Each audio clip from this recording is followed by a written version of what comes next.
Selamat siang, jumpa lagi dengan Denok Ayu Novel.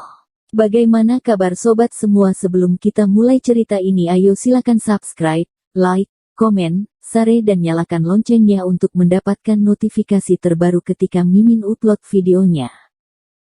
Bab 922 memenuhi permintaanmu. Hal ini sama saja dengan pembantaian satu pihak. Semua orang Paviliun Tianxing adalah hewan yang akan dibantai oleh Dimas Wu, dan tidak memiliki kesempatan untuk melawan Iyagi.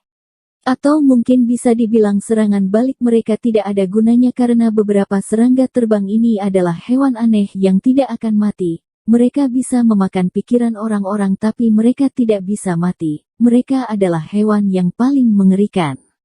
Di luar amarah Yoronfu, dia merasa lebih putus asa. Dia perlahan-lahan menghentikan serangannya. Dia hanya mempertahankan perisai pelindungnya agar serangga terbang itu tidak menyerangnya.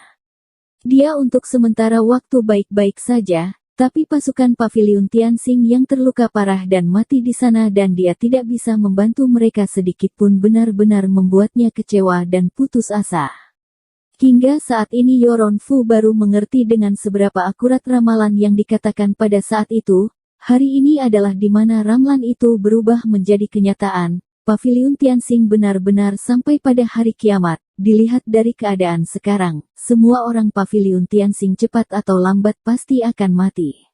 Yoronfu yang sebelumnya mengatakan kalau dia bisa mempertahankan Paviliun Tianxing dan menjaga semua orang di sana, tapi sekarang apa yang dilakukan olehnya? Bagaimana caranya melindungi orang Paviliun Tianxing? Dia awalnya adalah dewa yang turun ke bumi, namun serangan serangga itu tidak berhenti, dan berapa lama perisai pelindungnya akan bertahan. Yoronfu tidak melihat sebuah harapan, dia hanya jatuh ke dalam lumpur yang terdalam dan tidak bisa keluar dari sana. Jangankan Yoronfu, bahkan Dimas Wu sendiri pun terkejut melihat ini, meskipun jurus ini dikeluarkan oleh dirinya sendiri. Tapi kenyataannya serangga terbang berwarna hitam ini dikeluarkan dari hasil pergabungan Heaven Demon Sword dan aura jahat miliknya. Walaupun sebelumnya Dimas Wu tidak tahu sama sekali kalau gabungan dari kekuatan dirinya dan Heaven Demon Sword ini bisa menghasilkan kekuatan yang menyeramkan seperti ini. Pasukan serangga terbang ini benar-benar tidak tertandingi. Mereka benar-benar bisa membunuh dewa dan tetap akan baik-baik saja. Dimas Wu sudah menghentikan ayunan pedangnya, karena saat ini serangga terbang itu sudah memenuhi setiap inci ruang itu, sampai tidak ada celah sedikitpun. Sekelompok awan serangga itu masih tetap menyerang orang Paviliun Tianxing yang masih hidup. Beberapa orang Paviliun Tianxing yang tersisa merasa sangat ketakutan. Mereka tidak ingin mati tapi beberapa serangga ini sangatlah menyeramkan. Mereka sudah mengeluarkan seluruh kekuatan untuk mengeluarkan berbagai macam pentagram perlindungan tubuh, tapi mereka tetap tidak bisa menghindari serangan dari pasukan serangga itu. Mereka seperti sebuah hidangan yang menarik perhatian serangga terbang itu, bahkan kekuatan roh malaikat yang mereka keluarkan pun tetap bisa dilahap habis oleh serangga itu. Mereka benar-benar tidak memiliki cara lain. Iyagi. Tempat itu terus terdengar suara ceritan kesakitan dan jeritan yang melengking.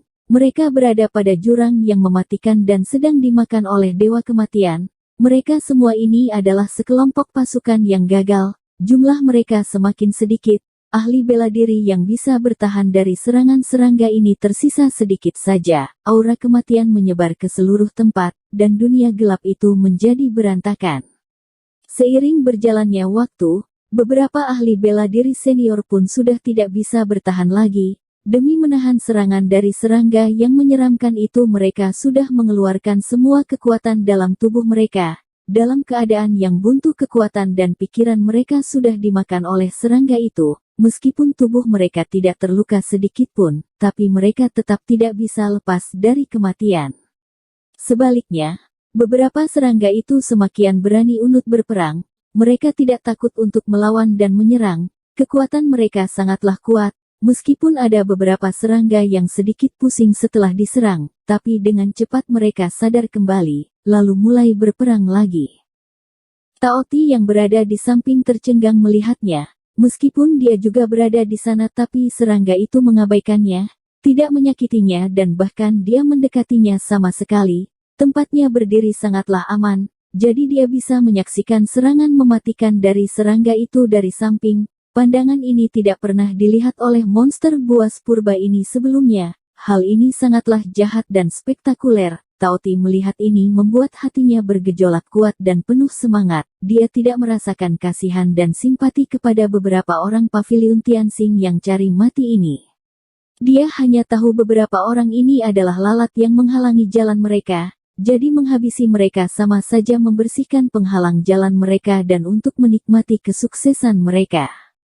Seketika jumlah pasukan Paviliun Tianxing yang tersisa hanya beberapa orang saja. Meskipun orang yang masih hidup hanya tinggal sedikit saja, tapi akan membuat serangga itu menyerangnya dengan semakin intensif, karena serangga itu tidak akan menyerang orang yang sudah mati. Jadi serangga yang tak terhitung jumlahnya itu hanya fokus untuk menyerang orang yang hidup.